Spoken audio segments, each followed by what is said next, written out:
Hello and welcome back to another episode of Medical Compliance with Clarissa. I'm Clarissa Benfield, our global business leader here at Intertek for our medical and laboratory business. And today I am so excited to be joined by one of my colleagues, Christine Forcier, from our business assurance business. So Christine, maybe you could start off by introducing yourself to everybody, telling us a little bit about your background in the medical industry and how you came to be working in our business assurance piece of the business. All right, thank you, Clarissa. Thanks for having me today. Yes, I'm the Global Program Manager for Medical Devices for the Business Assurance business line. And I've been with Intertek for many years. Some people say I started in kindergarten, but I basically spent the last 20 in the medical device industry in the quality management system certification. So previously worked in different locations and different roles, including electrical testing and certification. Yeah, wonderful. And so when we talk about business assurance, obviously we kind of incorporate all things, notified body, audits, quality management systems, that all kind of falls under that umbrella. And we're going to be talking about one of the, I think, maybe more exciting programs that we've seen in the last few years for medical devices, which is the MDSAP program, right? The Medical Device Single Audit Program. So I know this phrase gets thrown around a lot and people chat about this, but maybe you can just give kind of a general overview of what is MDSAP, what is the Medical Device Single Audit Program? Okay, like the name says, it's a single audit that is used to address the requirements of ISO 13485, which is the well-known international standard for medical devices, and the regulatory requirements of the 5 founding members of the MDSAP program. So we're talking about Canada, Health Canada, US FDA, Brazil Anvisa, the Australian TGA, and Japan MHLW. Yeah. And so you look, right? I mean, obviously, these are really big target markets for medical device manufacturers. So this group then got together with these 5 countries and said, all right, we're willing to accept a single audit program and follow the same process for all of these countries. Is that how it works? Right. I mean, the evolution took a long time. It started with these countries working in the GHTF, Global Harmonization Task Force, getting together. They had working groups. So they've been working together for decades. So this is really kind of the operational phase, if you will. And, we were part early on. Health Canada launched their own CAMDICAS program, the Canadian Conformity Assessment program that used third parties to perform the quality system audits. And we saw progressively, so that program was really successful and it worked well.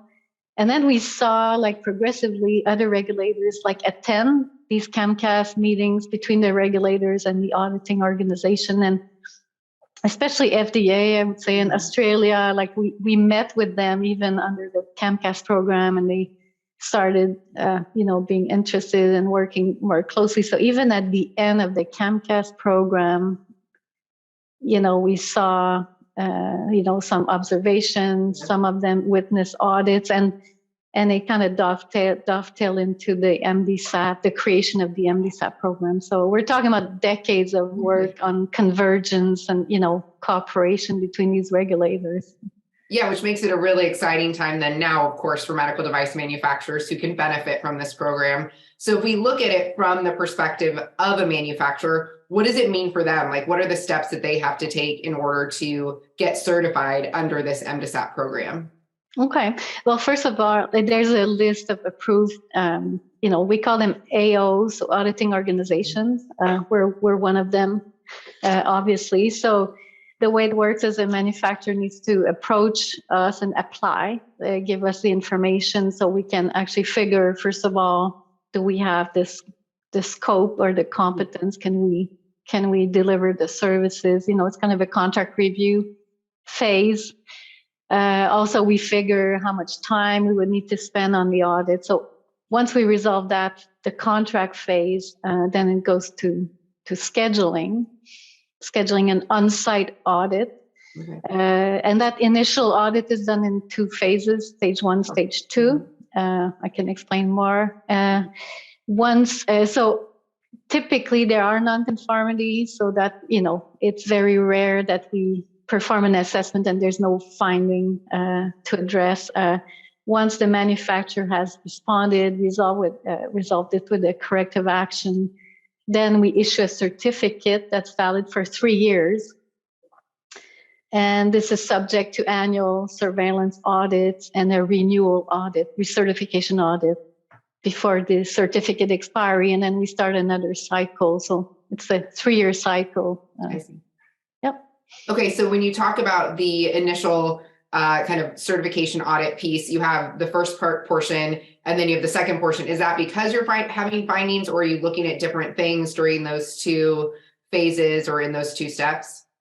Well, good question. So the stage 1 audit, so that's really a documentation review. So we make sure that the manufacturer has, addressed all the requirements of ISO 13.5, all the applicable requirements in their quality system, and all the applicable regulatory requirements. So we look at the, documentation, and also the readiness for stage 2.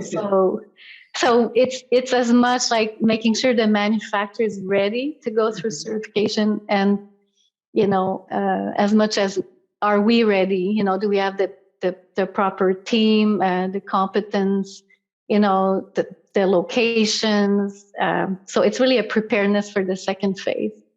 So the stage 2 is really auditing, like verifying that all the applicable requirements are implemented and addressed in the quality system, and we can find evidence on site of that. And both of those audits will generally take place on site, the stage 1 and the stage 2? Yes, typically. Yeah. I mean, during the pandemic, we had, we did some remote audits, hybrid audits, but in normal circumstances, it's on site. Yeah.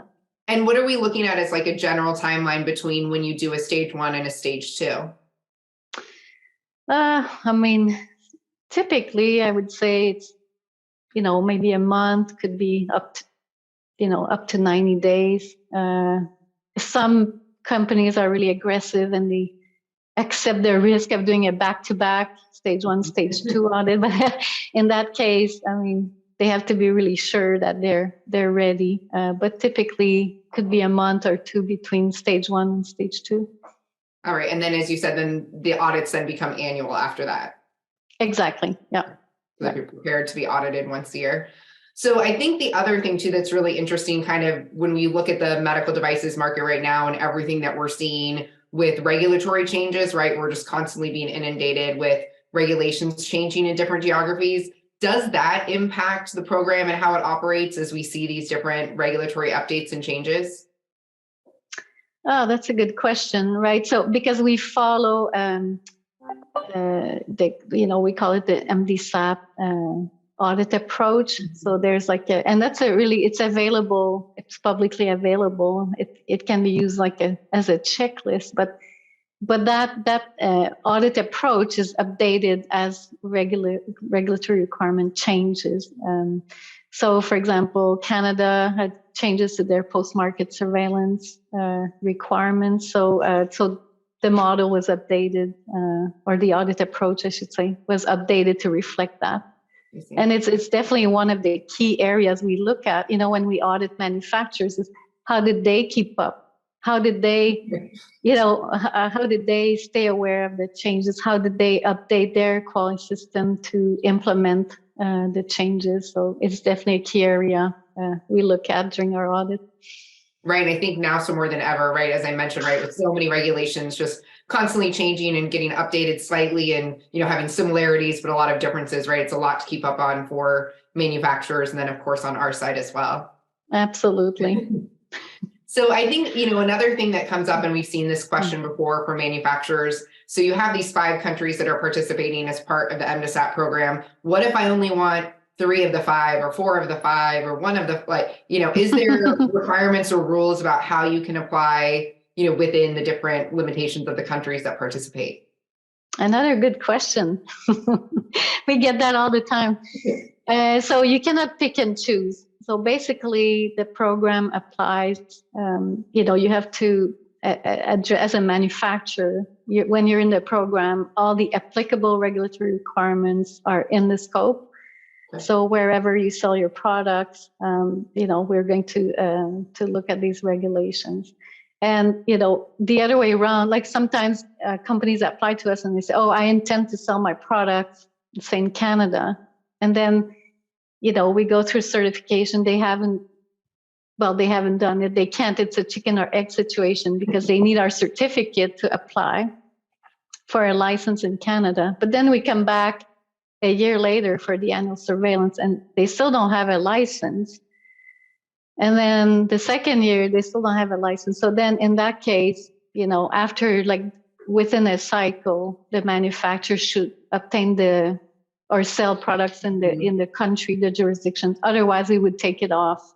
Okay, that makes sense. Right. So it's we have to look at it both ways. So some companies want the minimum possible, but they can't opt out. They need to apply the applicable jurisdictions. But other companies want them all on their certificate, all 5, but they don't really, intend necessarily to sell in these jurisdictions. So we have rules around this. So it cannot go beyond one cycle. They really need to intend to sell products. So that's that jurisdiction. Most useful for those manufacturers who really are targeting those 5 major medical markets. Right. This is what is included in the MDSAP program. Yeah. Do you think, that they might ever expand the program to include other countries? There are so the UK has, is an observer at the moment, so it is possible. I think it's difficult to change without overcomplicating, the MDSAP approach. If you start adding too many regulatory requirements, it would be complicated. But that's why there's an affiliate program. So there are countries that are using, or are thinking of using the MDSAP audit reports, but their regulations are not they're not a founding member, or their regulatory requirements are not in the MDSAP approach document. Mm-hmm. But they can still use the MDSAP output, the audit report. But yes, the UK may become, one of the members. We'll see in the future. Yeah, that'll be interesting to watch, right? Speaking of the reports, right? So you receive a report after this. How are the reports then handled, shared with the regulators? How does that work? Because you're dealing with, 5 separate countries, and how do the reports then fall into play? So the regulators created a portal. And so at the end of an audit, we produce an audit report, and that's uploaded in the portal. We have a timeline also that's specified. We have, a certain amount of time depending on the outcome of the audit to upload the report and the findings. And they may or may not review it, depending, on their resources and what they're looking for, but the reports are available. So we create, basically a manufacturer. When a manufacturer joins the program, we create an entry in the portal and upload our reports. This is one of the ways also we coordinate, because let's say if we announce, okay, a manufacturer is in the program, they will be taken off the FDA routine inspection list. So, we really need to coordinate with the regulators, and that's the way we do it. It's with that portal. So if somebody gets out of the program, we have to also notify the regulators so then they can put that company back on their inspection list. So there's really an interface that way to know who's in and who's out of the program. Yeah, it does take a lot of coordination, so you're not getting hit with multiple audits or no audits, right? You got to make sure. Right. You're going through. And is the site and the portal where everything is uploaded, is that public information, or is that strictly used by the regulators in those 5 jurisdictions? Strictly used by the regulators, and it's highly secure. There's a lot of, definitely FDA is hosting the portal, and it was well designed and a lot of security. Perfect. Yeah, right. I think another thing that is kind of interest is, we have a lot of talk right now, especially about CE marking, and how does the CE certification kind of wrap into the MDSAP? I know we get a lot of questions kind of as it relates to, is one mutually exclusive of the other? Do they have any sort of relation, or are you two completely separate schemes that you need to be following? They're two separate schemes, but I have to say that in most AOs are also notified bodies. So, we perform combined audits. So it's easy for us to plan. We don't do separate audits, separate reports. So we combine the audit. And the good news is the MDSAP report template has space in it. It takes into account that we will do EU audits. So we can easily, fill that information. So, a report, I have only one report for MDSAP and the EU MDR, no problem. So it was thought that way. And the EU is, part of, it's not part of MDSAP, but they are involved in discussions, and there is, a lot of effort to make it easier to perform a single audit that address both schemes. Right. And I think, as we kind of mentioned earlier, right, with medical device manufacturers taking their products global, right, we see this huge global reach of these manufacturers, and the regulatory requirements are such a challenge. Anything that can be done, right, to make it simpler, more streamlined, including it in that way, not having so many different audits, makes it such a huge benefit for a manufacturer. I think the other question that I have, just, as we touch on the process and going through and what it looks like for a manufacturer, what happens if there are major nonconformances or nonconformities as they're going along? How do I, as a manufacturer, kind of address that in my process? Right. So, we have timelines. So manufacturers have to respond with a corrective action plan, like within 15 days. They have to, address the nonconformity within 30 days. But what we do is it's through the portal. So we upload our audit report and the findings and the company's response as well. But if there are any major nonconformities, so in the MDSAP world, we grade nonconformities from 1 to 5. Mm-hmm. 5 is, it has an impact. Yeah, it's more critical. So if we have 1 grade 5 or more than 2 grade 4, we have to notify the regulators within 5 days. So it's a quick notification. And then we don't take any we don't have the authority to take any regulatory action, but then each regulator will follow their own, administrative process or enforcement procedure as they see fit. So, for example, if a company is selling in US and Brazil, so, Brazil will open a file, do their own investigation or take their action, and the FDA will take their own action. And we only report basically on what we found. Yeah, that makes total sense. Well, it sounds like, overall, the MDSAP program is probably a really good choice for a lot of medical manufacturers, the ones that you mentioned, right, that are targeting those countries. Will you remind everyone of the 5 countries one more time? I think that's always important. I think everyone can generally get like 4 out of 5, but maybe we can remind them all 5. Okay, so I always go like geographically, Canada, US, Brazil, yep. Australia, Japan. Yes, all very big medical markets and big targets. Anything else today that you want to share about the MDSAP program, or anything else you think our manufacturers should know? I think, there are many benefits. The regulators, I can see, we go to meetings with them.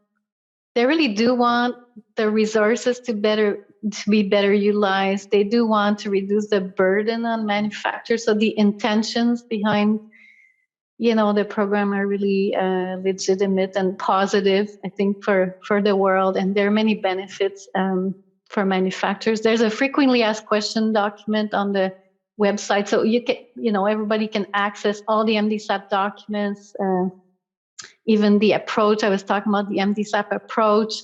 So if you want to see exactly what will be audited, it's in there. So it's all publicly available on the FDA website. Yeah, that's super helpful to be prepared for whatever might be to come. Well, Christine, this was such a great conversation. I really enjoyed having you on. If anyone has questions, they can reach out to me directly and I will pass those questions along to Christine. And like she said, there's a lot of good public information out there that you can get if you're interested in learning more about the MDSAP program. So thank you so much for joining us today. Thank you, Clarissa. Good to see you.